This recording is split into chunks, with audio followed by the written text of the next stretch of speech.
Hello, hello, hello. We're doing a music go round again. Hooray, music go round. Music go round. I stole that from Alexi Sal. But you know that because we talked about it in the past. Today we're talking about Tin Machine. And this is one of those music. Look, there's Winkies. Winkies, everyone. There's Winkies and ball bags. And there's bum holes on that side. There you go. That's me banned from YouTube. Oops. This is art. And this is, I don't know, do you remember that guy who sung about a starman waiting in the sky? Did ha ha ha, he, I'm a laughing gnome and you can't go. I have not been to Oxford town. Oh, there's just so many classics. Do you remember that guy? He's not here anymore. He's sodded off. Never been the same since he left, has it? Been downhill all the way. It's been downhill all the way. It's been Brexit and Trump and pandemics, you know, and Prince died and George Michael died. Oh, I blame Bowie for everything. But here he is on Tin Machine, most importantly Tin Machine 2, and this is another one of those great music on vinyl limited editions. I got 616. Now 616, right? 616. What was that one? Look at that one. 313. 616, 313. That weird. But yeah, I love the music on vinyl reissues. Everybody hated Tin Machine back in the day because they saw it as Bowie. Well, I see it as Bowie going through his midlife crisis or inventing grunge. Yeah. It could be, couldn't it? It's a bit grungy. Released originally 2nd of September 1991. And it had 3 singles off of it. You Belong in Rock and Roll, which is great. Baby Universal is great. And One Shot. I don't remember that one being even released over here. But I like it because they've got a copy of If There Is Something by Roxy Music. There's a cover of that on here, which I really liked. I remember hearing that back in the day and being, in the album and everything. So it was good. It was good to go back. And of course, this was the Kuroi statues on the front were victim to much censorship because you cannot see Winkies and ball bags. Because Winkies and ball bags are offensive, apparently. When you think about it, that's where we all come from. Winkies and ball bags and fannies. It's a bit daft, doesn't it, really? But anyway, Winkies and ball bags. Who wants to guess the colour of the vinyl, children? What's that, John? Green? No, John. What's that, Rosie? You think it's pink? You always say pink. Gerald? You think it's transparent? Oh, he's been watching the Who one that we just did. No, this one's a good one. This one, are you ready? It's silver. Oh, I've ruined it. But it's got one of those rotten labels where you don't know which is the A side and the B side because you've got to kind of look at it. See, because it doesn't actually tell you. It says side 1, the other side. So this is side 2, and that is side 1. And you've got to memorise that this is side 1. Or you do what I did when I first put it on and put side 2 on and think, wait a minute, this isn't side 1. And then you have to flip it over again. Why do you think they have labels on records?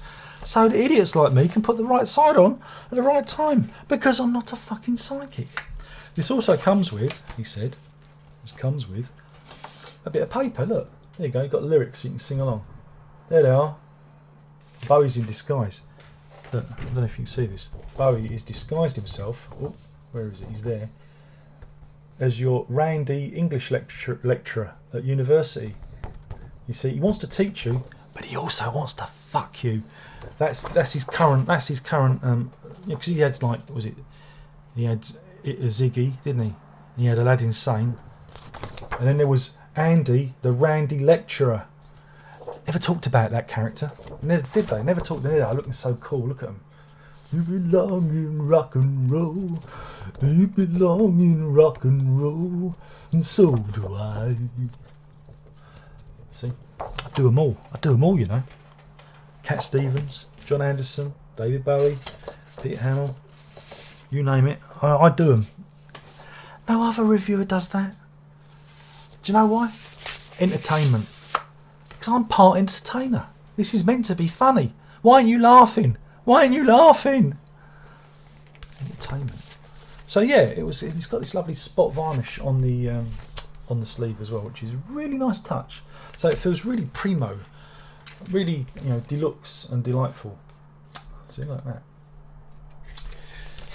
But yeah, they were universally reviled back in the day, and because it wasn't Bowie doing Bowie, it was Bowie, you know, having a bit of fun. And it's rough and ready, and it's a rock and roll band. You know, it's got that punk kind of attitude to it. It's the best way of describing it. It's just it's just not what one would expect from Bowie. And again, if you look at what he did before this and what he does after, it is like a fork in the road. It's like him going off on holiday and having a little bit of a wild weekend and then coming back again. And I know I've got a lot of time for it. Starts off with Baby Universal, which is great, one shot. You Belong in a Rock and Roll, another one. If There Is Something, which I just love because he's a bit like Mike McGear covering Roxy. I love it when there's something about people covering Roxy music that, I don't know, just makes me smile. I don't know what it is. Amir, oh God, my eyesight's terrible. Amapura, Betty Wrong, You Can't Talk, Stateside, Shopping for Girls, A Big Hurt, Sorry, Goodbye Mr. Ed. It does tend to lag a bit on the B side. It does kind of, once you've got all the singles and the fun stuff out of the way, you do feel the energy levels sagging somewhat. But it's Bowie, and like John Hassell, who we've been talking about, you kind of wave it through. It was ahead of its time. If it had come out, I don't know, 2 or 3 years later, when Kurt and his lot were doing their thing, I think it would have been more palatable. I think people would have been more accepting of it. But this came in again with the previous album, because again it all started with Tin Machine was 89, and when that came out, we're in the middle of, in the UK, like a dance scene, acid house and all that kind of stuff, and so Under the God, comes, people just go what the and then they double down on it. They do an album, Tin Machine 2 is just more of the same, and I don't think people were ready for it, and so there you go.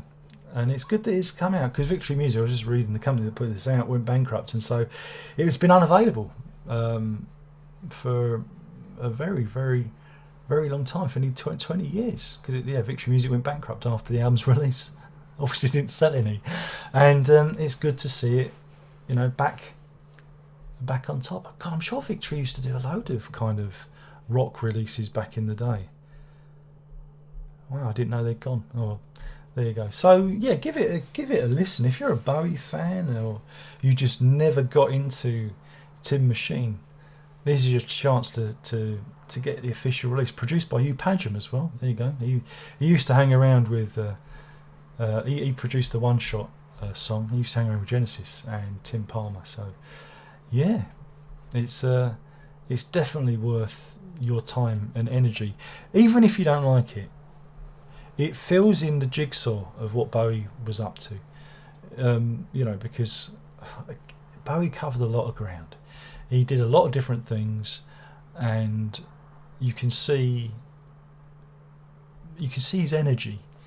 I think this is more, it's more about energy than anything else.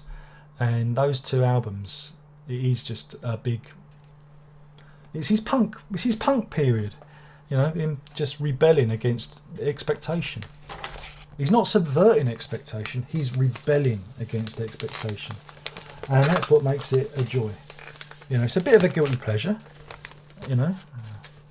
if we have to talk in those terms. But I liked it at the time. And I liked the first album at the time as well. I thought it's what we needed, but I was wrong then. But I think I was right. Yeah. But at least it's not Tonight, which Hugh Padgham was involved in as well, or Never Let Me Down. You see, yeah, that's what I'm comparing it to. I'm comparing it to those albums, which I thought the nadir of his 80s work, really were bad, But yeah, guitar noise, energy.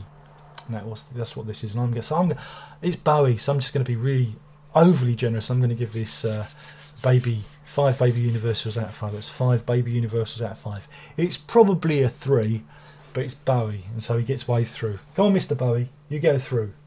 Go on, there you go, son. You go right the way through. Just over there. That's it. Thank you for watching. I've been talking about Tin Machine 2, featuring Mr. Davy Jones himself and the Sales Brothers, and Reeves Gables, who went on to carry on with Bowie into the 90s. Great guitarist. He's with The Cure now at the moment. So that's that. There's only one more thing left to say, and that is ta-da.